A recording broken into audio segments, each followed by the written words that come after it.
Olá pessoal, tudo bem com vocês? A nossa aula de hoje ela tem como tema a observação da formação do gás carbônico e do etanol no processo de fermentação. A gente vai utilizar, pessoal, de uma aula prática para conseguir observar como que acontece essa formação do gás carbônico, tá bom?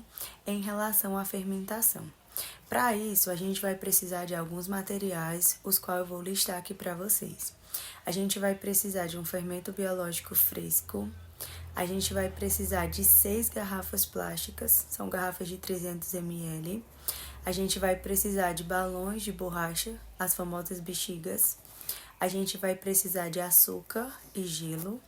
E a gente também vai precisar de alguma coisa para montagem para o banho-maria, que também vai ser utilizado nessa aula prática.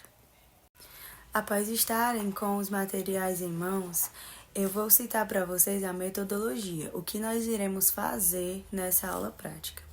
A primeira metodologia é que a gente vai dissolver 300 gramas do fermento biológico, são 2 tabletezinhos mais ou menos, em 250 ml de água.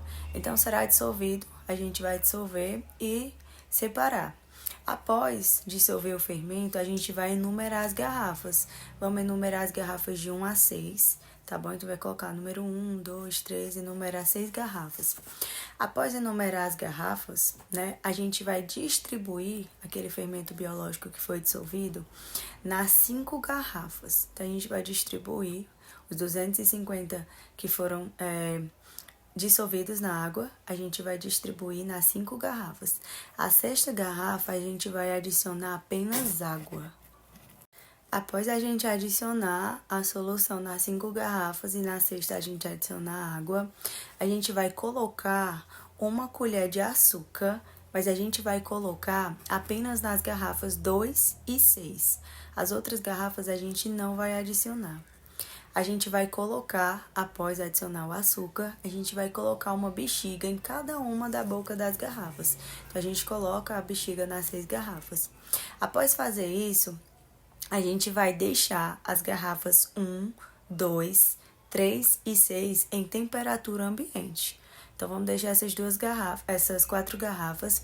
E as outras 2 garrafas que estão sobrando, no caso a garrafa 4 e a garrafa 5, a gente vai utilizar outro método. A garrafa 4, a gente vai colocar ela no gelo. E a garrafa 5 a gente vai colocar no banho-maria. Mais ou menos em temperatura entre 35 e 40 graus Celsius. Após fazer toda essa metodologia, a gente vai armazenar essas garrafas, deixar elas no local e esperar um dia. E no dia seguinte, a gente vai observar o que foi que aconteceu com as garrafas. No próximo dia, a gente vai ter que observar algumas coisas. Por exemplo, a gente vai descrever o que acontece em cada uma das garrafas. O que foi que aconteceu com a garrafa 1, com a 2, com a 3 e assim sucessiva até a garrafa 6.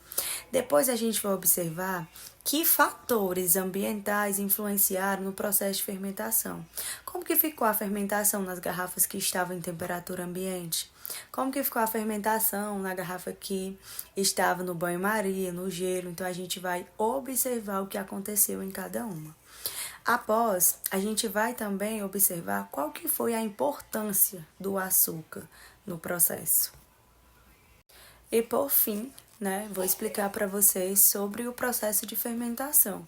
Que o processo de fermentação, pessoal, ele é um metabolismo celular, ele é utilizado para obter energia e é realizado por bactérias e por fungos, tá bom?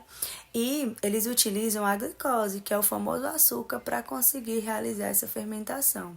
Nesse caso, forma-se o famoso gás carbônico.